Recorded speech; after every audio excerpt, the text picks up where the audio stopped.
38 வருஷம் வியாதியா இருக்குது. பெதஸ்தா குளத்துல போய் முன்னாடி படுத்து கிடக்கிறாரு. கூட்டம் குவிஞ்சு கிடக்குது. இவனை கொண்டு போய் விடுவதற்கு யாரும் இல்லை, ஒரு ஹோப் இல்லை, ஒரு நம்பிக்கையும் இல்லை. ஏன் அப்படின்னு சொன்னா, அந்த குளத்தை எப்போவாதான் கலக்குவாங்க. கலக்கும் போது ஆயிரக்கணக்கான பேர் வாசல்லே வந்து நிற்பாங்க.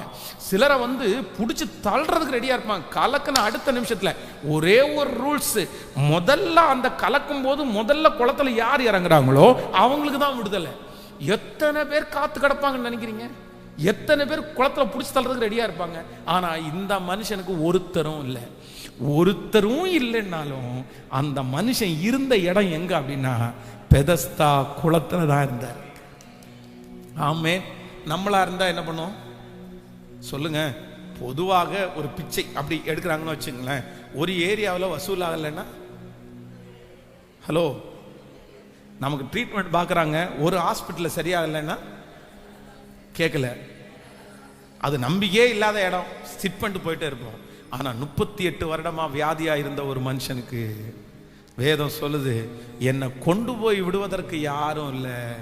ஆனால் நான் போய் குளத்துல விழுறதுக்கு முன்னாடி இந்த மனுஷன் 38 வருஷமா முயற்சியை மட்டும் என்ன பண்ணலைன்னா, விழுந்து விழுந்து சும்மா எந்திரிச்சு வரான்.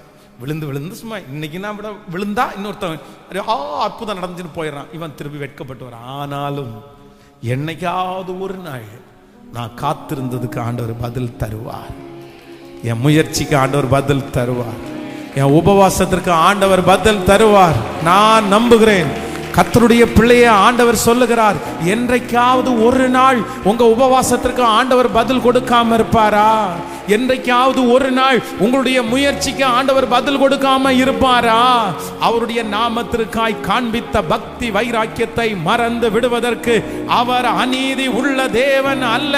அவர் வாக்கு கொடுக்கிறார், உன்னுடைய முயற்சியை இந்த தாமதத்தின் நாட்களிலே, காத்திருப்பின் நாட்களிலே முயற்சியை விட்டுறவே வேண்டாம். ஹல்லேலூயா. அவர் என்னை நிறுத்துவார், அவர் என்னை உயர்த்துவார், அவர் என்னை கனப்படுத்துவார். அவர் எனக்கு சுற்றிலும் ஒரு இளைப்பாறுதலை கர்த்தர் கட்டளையிடுவார். என்னை ராஜாவா எடுத்து கர்த்தர் அமர பண்ணுவார். இந்த சிறைச்சாலை கிடங்கிலிருந்து நான் வெளியே எடுக்கப்படுவேன். கர்த்தர் என்னை வெளியே கொண்டு வருகிற தேவன், கொண்டு வருகிற தேவன். ஹல்லேலூயா.